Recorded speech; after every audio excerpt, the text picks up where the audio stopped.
Chapter 5 of the Way of Peace. Entering into the Infinite. From the beginning of time, man, in spite of his bodily appetites and desires, in the midst of all his clinging to earthly and impermanent things, has ever been intuitively conscious of the limited, transient, and illusionary nature of his material existence, and in his sane and silent moments has tried to reach out into a comprehension of the infinite, and has turned with tearful aspiration toward the restful reality of the eternal heart. While vainly imagining that the pleasures of earth are real and satisfying, pain and sorrow continually remind him of their unreal and unsatisfying nature. Ever striving to believe that complete satisfaction is to be found in material things, he is conscious of an inward and persistent revolt against this belief, which revolt is at once a refutation of his essential mortality, and an inherent and imperishable proof that only in the immortal, the eternal, the infinite, can he find abiding satisfaction and unbroken peace. And here is the common ground of faith, here is the root and spring of all religion, here the soul of brotherhood and the heart of love, that man is essentially and spiritually divine and eternal, and that, immersed in mortality and troubled with unrest, he is ever striving to enter into a consciousness of his real nature. The spirit of man is inseparable from the infinite, and can be satisfied with nothing short of the infinite, and the burden of pain will continue to weigh upon a man's heart, and the shadows of sorrow to darken his pathway, until, ceasing from his wanderings in the dream world of matter, he comes back to his home in the reality of the eternal. As the smallest drop of water detached from the ocean contains all the qualities of the ocean, so a man, detached in consciousness from the infinite, contains within him its likeness, and as the drop of water must, by the law of its nature, ultimately find its way back to the ocean and lose itself in its silent depths, so must man, by the unfailing law of his nature, at last return to his source, and lose himself in the great ocean of the infinite. To become one with the infinite is the goal of man. To enter into perfect harmony with the eternal law is wisdom, love, and peace. But this divine state is, and must ever be, incomprehensible to the merely personal. Personality, separateness, selfishness are one and the same, and are the antithesis of wisdom and divinity. By the unqualified surrender of the personality, separateness and selfishness cease, and man enters into the possession of his divine heritage of immortality and infinity. Such surrender of the personality is regarded by the worldly and selfish mind as the most grievous of all calamities, the most irreparable loss, yet it is the one supreme and incomparable blessing, the only real and lasting gain. The mind unenlightened upon the inner laws of being, and upon the nature and destiny of its own life, clings to transient appearances, things which have in them no enduring substantiality, and so clinging, perishes, for the time being, amid the shattered wreckage of his own illusions. Men cling to and gratify the flesh as though it were going to last forever, and though they try to forget the nearness and inevitability of its dissolution, the dread of death and the loss of all that they cling to clouds their happiest hours, and the chilling shadow of their own selfishness follows them like a remorseless spectre. And with the accumulation of temporal comforts and luxuries, the divinity within men is drugged, and they sink deeper and deeper into materiality, into the perishable life of the senses, and where there is sufficient intellect, theories concerning the immortality of the flesh come to be regarded as infallible truths. When a man's soul is clouded with selfishness in any or every form, he loses the power of spiritual discrimination, and confuses the temporal with the eternal, the perishable with the permanent, mortality with immortality, and error with truth. It is thus that the world has come to be filled with theories and speculations, having no foundation in human experience. Every body of flesh contains within itself, from the hour of birth, the elements of its own destruction, and by the unalterable law of its own nature must it pass away. The perishable in the universe can never become permanent. The permanent can never pass away. The mortal can never become immortal. The immortal can never die. The temporal cannot become eternal, nor the eternal become temporal. Appearance can never become reality, nor reality fade into appearance. Error can never become truth, nor can truth become error. Man cannot immortalize the flesh, but, by overcoming the flesh, by relinquishing all its inclinations, he can enter into the region of immortality. God alone hath immortality, and only by realizing the God state of consciousness does man enter into immortality. All nature in its myriad forms of life is changeable, impermanent, unenduring. Only the informing principle of nature endures. Nature is many, and is marked by separation. The informing principle is one, and is marked by unity.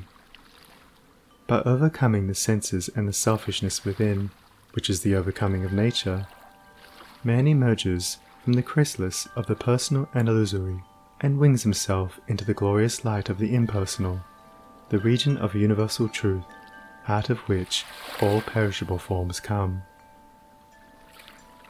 Let men, therefore, practice self-denial. Let them conquer their animal inclinations. Let them refuse to be enslaved by luxury and pleasure. Let them practice virtue, and grow daily into higher and even higher virtue, until at last they grow into the divine, and enter into both the practice and comprehension of humility, meekness, forgiveness, compassion, and love, which practice and comprehension constitute divinity. Good will gives insight, and only he who has so conquered his personality that he has but one attitude of mind, that of goodwill, toward all creatures, is possessed of divine insight, and is capable of distinguishing the true from the false. The supremely good man is, therefore, the wise man, the divine man, the enlightened seer, the knower of the eternal. Where you find unbroken gentleness, enduring patience, sublime lowliness, graciousness of speech, self-control, self-forgetfulness, and deep and abounding sympathy, look there for the highest wisdom. Seek the company of such a one, for he has realized the divine, he lives with the eternal, he has become one with the infinite. Believe not him that is impatient, given to anger, boastful, who clings to pleasure and refuses to renounce his selfish gratifications, and who practices not goodwill and far-reaching compassion, for such a one hath not wisdom. Vain is all his knowledge, and his works and words will perish, for they are grounded on that which passes away. Let a man abandon self, let him overcome the world, let him deny the personal. By this pathway only can he enter into the heart of the infinite. The world, the body, the personality are mirages upon the desert of time, transitory dreams in the dark night of spiritual slumber, and those who have crossed the desert, those who are spiritually awakened, have alone comprehended the universal reality, where all appearances are dispersed, and dreaming and delusion are destroyed.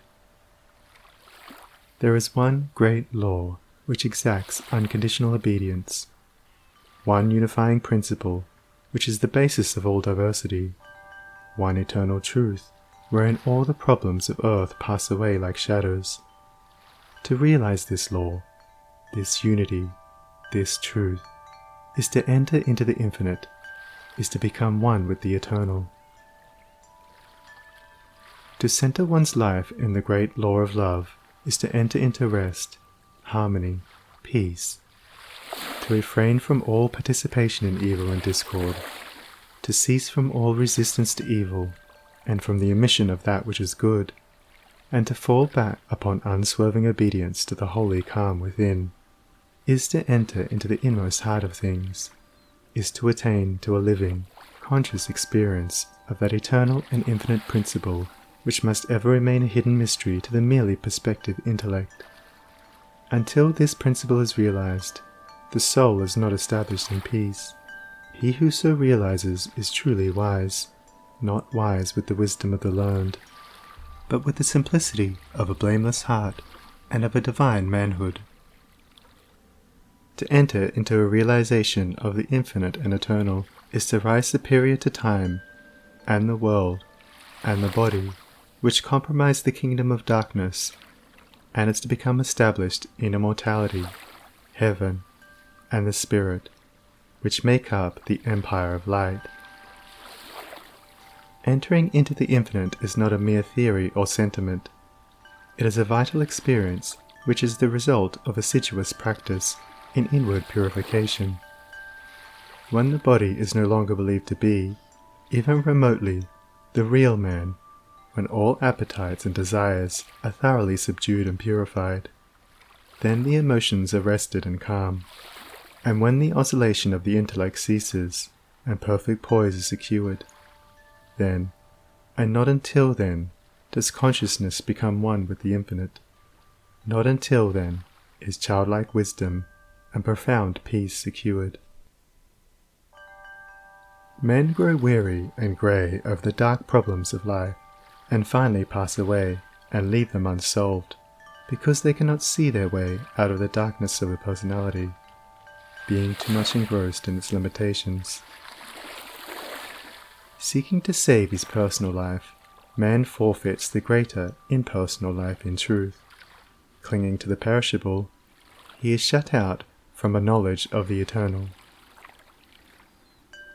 By the surrender of self, all difficulties are overcome, and there is no error in the universe but the fire of inward sacrifice will burn it up like a chaff. No problem, however great, but will disappear like a shadow under the searching light of self-abnegation. Problems exist only in our own self-created illusions, and they vanish away when self is yielded up. Self and error are synonymous. Error is involved in the darkness of unfathomable complexity, but eternal simplicity is the glory of truth. Love of self shuts men out from truth.